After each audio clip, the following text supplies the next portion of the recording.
الحمد لله الحمد لله الحمد لله والصلاة والسلام على أشرف المرسلين وعلى آله وصحبه أجمعين أما بعد. بسم الله الرحمن الرحيم. وهو الذي خلق من الماء بشرا فجعله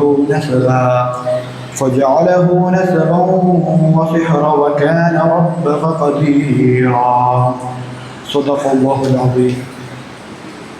قال رسول الله صلى الله عليه وسلم في الحديث: من أحب أن يبسط له في رزقه وإن سأله في أصله فليصل رحمه.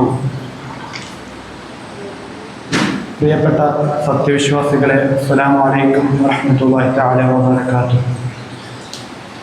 പ്രിയപ്പെട്ട സഹോദരന്മാരെ, നമ്മുടെ ജീവിതത്തിൽ നമ്മൾ പലപ്പോഴും മറന്നു പോകുന്ന ഒരു പ്രധാന വിഷയമാണ് കുടുംബജീവിതം അഥവാ കുടുംബബന്ധം എന്ന് പറയുന്നത്. പക്ഷേ അത് ഇസ്ലാമിൽ വളരെയേറെ പ്രാധാന്യം നൽകുന്ന ഒരു വിഷയം കൂടിയാണ്.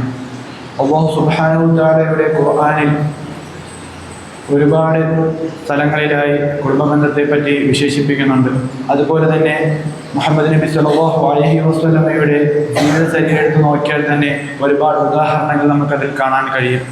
അതുകൊണ്ട് തന്നെ സത്യവിശ്വാസികളെ, നമ്മളേവരും കുടുംബബന്ധത്തെ പറ്റി പഠിക്കേണ്ടത് അനിവാര്യമാണ്. നമ്മളെ പോലെ തന്നെ വേറെ ഒരുപാട് ജീവികൾ ഈ ലോകത്ത് ജീവിക്കുന്നുണ്ട്. അവർക്കെന്ന് പറഞ്ഞു കഴിഞ്ഞാൽ ശരീരവും ശാരീരിക ആവശ്യങ്ങളും മാത്രമേ ഉള്ളൂ. അവർ സ്വന്തമായി അന്നം തേടാനുള്ള കഴിവും സ്വയരക്ഷയ്ക്കുമുള്ള കഴിവും നേടിക്കഴിഞ്ഞാൽ അവർക്ക് മാതാപിതാക്കളുടെ ആവശ്യം ഇല്ലാതായി വരുന്നു. നേരെ മറിച്ച് മനുഷ്യരുടെ കാര്യത്തിൽ വരികയാണ് എങ്കിൽ മനുഷ്യർക്ക് അങ്ങനെയല്ല. മനുഷ്യർക്ക് ശരീരവും മനസ്സും ആത്മാവുമുണ്ട്. അതുകൊണ്ട് മനുഷ്യർക്ക് മാതാപിതാക്കളുടെ ആവശ്യം അനിവാര്യമാണ്. ഒരു കുഞ്ഞിന് മാതാപിതാക്കൾക്ക് മാത്രമേ ശാരീരികമായും മാനസികമായും ആത്മീയമായും വിദ്യാഭ്യാസം നൽകി അവരെ കഴിവുറ്റവരാക്കാൻ കഴിയുകയുള്ളൂ. ഒരു കുടുംബത്തിൽ നിന്നാണ് ഒരു കുട്ടിക്ക് എല്ലാം ലഭിക്കുന്നത്. ആ കുടുംബത്തിൽ നിന്ന് ലഭിക്കുന്ന സ്നേഹവും ലാളനയും ശാസനവും മറ്റ് വാത്സല്യങ്ങളും തുടങ്ങിയവയെല്ലാം ലഭിക്കുന്നത് കുടുംബത്തിൽ നിന്നാണ്. ആ കുടുംബത്തിൽ നിന്ന് തന്നെയാണ് അവൻ ഭാഷയും സംസ്കാരവും പഠിക്കുന്നത്. അതുകൊണ്ട് തന്നെ ഇസ്ലാമിൽ വളരെയേറെ പ്രാധാന്യം കുടുംബബന്ധത്തിൽ നൽകുന്നുണ്ട്. ഖുർആനിൽ ഇങ്ങനെ പരാമർശിക്കുന്നു: وهو الذي خلق من الماء بشرا فجعله نسبا وصهرا وكان ربك قديرا. പരിശുദ്ധ ഖുർആനിലെ 25-ാം അധ്യായത്തിലെ 54-ാം സൂക്തത്തിൽ ഇങ്ങനെയാണ് പരാമർശിക്കുന്നത്: വെള്ളത്തിൽ നിന്ന് ഒരു മനുഷ്യനെ സൃഷ്ടിക്കുകയും അവന് രക്തബന്ധവും വിവാഹബന്ധവും നൽകുകയും ചെയ്ത നിന്റെ റബ്ബ് എത്ര കഴിവുള്ളവൻ. ഈ ആയത്തിൽ ഒരുവന്റെ സാമൂഹിക ബന്ധത്തെയാണ് ഊട്ടിയുറപ്പിക്കുന്നത്. അല്ലാഹു ഒരു മനുഷ്യനെ സൃഷ്ടിക്കുകയും അവനിക്ക് രക്തബന്ധങ്ങളും വിവാഹബന്ധങ്ങളും നൽകി അവൻ്റെ സാമൂഹിക ബന്ധങ്ങൾ ഊട്ടിയുറപ്പിക്കുകയാണ് ചെയ്യുന്നത്.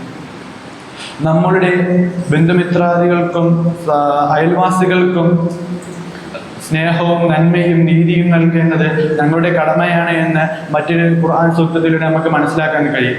ഇങ്ങനെ ഒട്ടനവധി സൂക്തങ്ങളിലൂടെ നമുക്ക് കുടുംബബന്ധത്തിൻ്റെ പ്രാധാന്യങ്ങൾ മനസ്സിലാക്കാൻ കഴിയുന്നതാണ്. അതുപോലെ തന്നെ ഇസ്ലാമിലെ ഏറ്റവും പ്രധാനപ്പെട്ട ഒരു അമലാണ് അഥവാ ഇബാദത്താണ്, ആരാധനയാണ് നമസ്കാരം എന്ന് പറയുന്നത്. നമസ്കാരത്തിലെ ഏറ്റവും ശ്രേഷ്ഠമായ അനുഷ്ഠാനമാണ് സാഷ്ടാംഗം എന്ന് പറയുന്നത്. അതിൻ്റെ ഒരു പ്രാർത്ഥന പോലും ഖുർആനിൽ പരാമർശിക്കുന്നില്ല അഥവാ വിശദീകരിക്കുന്നില്ല. പക്ഷേ കുടുംബബന്ധങ്ങളുടെ 2 പ്രാർത്ഥനകളാണ് ഖുർആനിൽ വിശദീകരിക്കുന്നത്. ഒന്ന് മാതാപിതാക്കളോടുള്ളതാകുന്നു: എൻ്റെ നാഥ, എൻ്റെ ചെറുപ്പകാലത്ത് അവരെന്നെ പോറ്റി വളർത്തിയതുപോലെ അവനിക്ക് നീ അവർക്ക് നീ കാരുണ്യവും കരുണയും നൽകണേ എന്നാണ്. രണ്ടാമത്തേതെന്ന് പറഞ്ഞു കഴിഞ്ഞാൽ കുടുംബബന്ധങ്ങളുടെ സംതൃപ്തിക്ക് വേണ്ടിയുള്ളതാകുന്നു. അതെന്ന് പറഞ്ഞാൽ ഞങ്ങളുടെ നാഥ, ഞങ്ങളുടെ സന്താനങ്ങൾക്കും ഇണകളിൽ നിന്നും നമുക്ക് നീ കൺകുളിർമ നൽകണമേ എന്നതാണ് രണ്ടാമത്തെ പ്രാർത്ഥന എന്ന് പറയുന്നത്. ഇതിലൂടെയൊക്കെ നമുക്ക് മനസ്സിലാക്കാം ഇസ്ലാമിൽ കുടുംബബന്ധത്തിന് എത്രയേറെ പ്രാധാന്യമാണ് നൽകുന്നതെന്ന്. ഒരു വ്യക്തി സമൂഹത്തിലേക്ക് ഇറങ്ങി വരുന്നത് ഒരു കുടുംബത്തിൽ നിന്നാണ്. ആ കുടുംബത്തിൽ നിന്ന് എന്ത് പഠിക്കുന്നുവോ അതനുസരിച്ചായിരിക്കും ആ വ്യക്തി സമൂഹത്തിൽ പ്രവർത്തിക്കുന്നത്. ആ വ്യക്തി കുടുംബത്തിൽ നിന്ന് പഠിച്ച ഭാഷ, സംസ്കാരം എങ്ങനെ പ്രകടിപ്പിക്കണം, മറ്റുള്ളവരെ എങ്ങനെ ബഹുമാനിക്കണം, മറ്റു സഹജീവികളോട് എങ്ങനെ പെരുമാറണം എന്നൊക്കെ പഠിക്കുന്നത് ആ കുടുംബത്തിൽ നിന്നാണ്. ആ കുടുംബത്തിൽ നിന്ന് നല്ല കാര്യങ്ങൾ പഠിച്ചാൽ മാത്രമേ ആ വ്യക്തിക്ക് സമൂഹത്തിൽ നല്ല കാര്യങ്ങൾ ചെയ്യാൻ കഴിയുകയുള്ളൂ. ആ കുടുംബത്തിൽ നിന്ന് ചീത്ത കാര്യങ്ങളാണ് പഠിക്കുന്നത് എങ്കിൽ ആ വ്യക്തി സമൂഹത്തിൽ ചീത്ത കാര്യങ്ങൾ മാത്രമേ ചെയ്യുകയുള്ളൂ. ഇതിലൂടെയൊക്കെ നമുക്ക് കുടുംബ ബന്ധത്തിന്റെ പ്രാധാന്യം മനസ്സിലാക്കാൻ കഴിയുന്നു. നബി സല്ലല്ലാഹു അലൈഹി വസല്ലമയുടെ ജീവിത ചരിത്രം എടുത്ത് പരിശോധിക്കുകയാണ് എങ്കിൽ അതിൽ ഒട്ടനവധി ഉദാഹരണങ്ങൾ നമുക്ക് കാണാൻ കഴിയും. അതിൽ പ്രധാനപ്പെട്ട ഒന്നാണ് ഖാല റസൂലുള്ളാഹി സ്വല്ലല്ലാഹു അലൈഹി വസല്ലം മൻ അഹബ്ബ അൻ യുബസത ലഹു ഫീ റിസ്ഖിഹി വയൻസഅ ലഹു ഫീ അസ്രിഹി ഫയലിസ് റഹിമഹു. ഏതൊരുവനാണ് തൻ്റെ ജീവിതോപാധികളിൽ വർധനവുണ്ടാകുവാനും തൻ്റെ ആയുസ്സിൽ ദൈർഘ്യമുണ്ടാകുവാനും അതിയായി ആഗ്രഹിക്കുന്നവൻ എങ്കിൽ അവൻ്റെ കുടുംബങ്ങൾ പുലർത്തിക്കൊള്ളട്ടെ, കുടുംബ ബന്ധങ്ങൾ പുലർത്തിക്കൊള്ളട്ടെ എന്നാണ് നബി സല്ലല്ലാഹു അലൈഹി വസല്ലം ഈ ഹദീസിലൂടെ പറയുന്നത്. ഒരു വ്യക്തി തൻ്റെ കുടുംബ ബന്ധങ്ങളുമായി അതിയായ നിലയിലാണ് പെരുമാറുന്നത് എങ്കിൽ അവനിക്ക് ഒരു പ്രശ്നമുണ്ടായാൽ അവന് താങ്ങും തണലുമായി അവൻ്റെ കുടുംബക്കാരും ബന്ധുക്കാരും സ്വന്തക്കാരും ഉണ്ടാകും. നേരെ മറിച്ച് ഒരു വ്യക്തി തൻ്റെ കുടുംബക്കാരുമായി നല്ല ബന്ധത്തിലല്ല എങ്കിൽ അവനൊരു പ്രശ്നമുണ്ടായാൽ അവന് താങ്ങും തണലുമായി നിൽക്കാൻ ആരും ഉണ്ടാവില്ല. അതുപോലെ തന്നെ കുടുംബങ്ങളുമായി നല്ല ബന്ധം പുലർത്തുന്നവനാണ് കുടുംബങ്ങളെക്കാൾ നല്ല ബന്ധം പുലർത്താത്തവനെ കാട്ടിലും മനഃശാസ്ത്രത്തിൽ മാനസികാരോഗ്യമുള്ളതെന്ന് അഭിപ്രായപ്പെടുന്നു. മറ്റൊരു ഹദീസ് നമ്മൾ ഗൗരവമായി മനസ്സിലാക്കേണ്ടതുണ്ട്. ഖാല റസൂലുള്ളാഹി സ്വല്ലല്ലാഹു അലൈഹി വസല്ലം ലാ യദ്ഖുലുൽ ജന്നത ഖാതിഉർ റഹീം. കുടുംബബന്ധം വിച്ഛേദിക്കുന്നവൻ സ്വർഗത്തിലേക്ക് കടക്കുകയില്ല. നമ്മൾ സ്വർഗത്തിലേക്ക് കടക്കേണ്ട വിഷയങ്ങളിൽ ഒന്നെന്ന് പറഞ്ഞു കഴിഞ്ഞാൽ കുടുംബ ബന്ധം പുലർത്തലാകുന്നു. നമ്മൾ പ്രാധാന്യം നൽകാത്ത ഒരു വിഷയം കൊണ്ട് നമ്മളുടെ സ്വർഗം ഞങ്ങളിൽ നിന്ന് അകന്നു പോവുകയാണ്. അതുകൊണ്ട് നമ്മൾ ഏവരും ഗൗരവത്തോടെ മനസ്സിലാക്കേണ്ട ഒരു പ്രധാനപ്പെട്ട വിഷയമാണ് കുടുംബ ബന്ധം എന്നുള്ളത്. ഒരിക്കലൊരു യുവാവ് താൻ സ്ഥിരം പങ്കെടുത്തുകൊണ്ടിരുന്ന അബൂ ഹുറൈറ റളിയല്ലാഹു തആല അൻഹുവിന്റെ ഹദീസിന്റെ സദസ്സിലേക്ക് പോവുകയാണ്. പതിവിലും വ്യത്യാസമായി അബൂ ഹുറൈറ റളിയല്ലാഹു തആല അൻഹു പറയുകയുണ്ടായി, കുടുംബബന്ധം മുറിച്ച ആരെങ്കിലും ഈ സദസ്സിലുണ്ട് എങ്കിൽ അവരിവിടെ നിന്ന് പോവുക. അപ്പോൾ തന്നെ ആ വ്യക്തിക്ക്, ആ യുവാവിന് വിഷമമുണ്ടാവുകയും അദ്ദേഹം അവിടെ നിന്ന് ഇറങ്ങുകയും അദ്ദേഹം നേരെ പട്ടണത്തിലുള്ള തൻ്റെ അമ്മായിയുടെ അടുത്തേക്ക് പോവുകയും ചെയ്തു. എന്നിട്ട് അമ്മായിയോട് ക്ഷമ ചോദിക്കുകയും ചെയ്തു. അപ്പോൾ അമ്മായി തിരിച്ചു ചോദിച്ചു, എന്താണ് നിനക്ക് പെട്ടെന്നുണ്ടായി മനം മാറ്റം? അപ്പോൾ അമ്മായിയുടെ കാര്യങ്ങൾ അദ്ദേഹം വിവരിച്ചു കൊടുത്തു.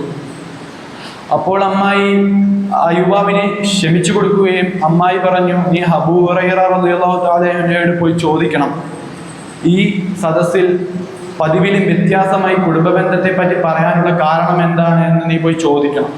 അപ്പോൾ ആ യുവാവ് നേരെ അബൂ ഹുറൈറ റളിയല്ലാഹു തആല അൻഹുവിന്റെ അടുത്ത് എത്തുകയും ഈ ചോദ്യം ചോദിക്കുകയും ചെയ്തു. അപ്പോൾ അദ്ദേഹം പറഞ്ഞ മറുപടി, ഞാൻ നബി സല്ലല്ലാഹു അലൈഹി വസല്ലമ പറയുന്നതായി കേട്ടിട്ടുണ്ട്, ഏതൊരുവനാണ് കുടുംബബന്ധം വിച്ഛേദിച്ചത് എങ്കിൽ അവൻ്റെ പിന്നീടുള്ള ഒരു അമലും സ്വീകരിക്കുകയില്ല എന്ന് കേട്ടിട്ടുണ്ട് എന്ന് പറഞ്ഞു.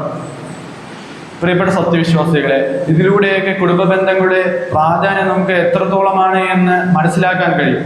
അതുകൊണ്ട് ഇസ്ലാമിൽ എത്രത്തോളം പ്രാധാന്യം നൽകിയാണ് കുടുംബ ബന്ധത്തെ കാണുന്നത് എന്ന് മനസ്സിലാക്കാൻ നമ്മൾ ഗൗരവത്തോടെ ചിന്തിക്കേണ്ടിയിരിക്കുന്നു. കുടുംബ ബന്ധങ്ങൾ നല്ല രീതിയിൽ പുലർത്തുന്നതിലൂടെ നമ്മുടെ ജീവിതത്തിൽ സന്തോഷവും സമാധാനവും ഉണ്ടാവുമെന്നാണ് ഇസ്ലാം നമ്മെ പഠിപ്പിക്കുന്നത്.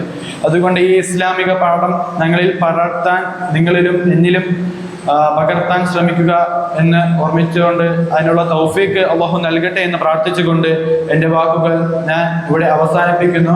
വാഖിറു ദഅവാന അൽഹംദുലില്ലാഹ്. അസ്സലാമു അലൈക്കും വറഹ്മത്തുള്ളാഹി.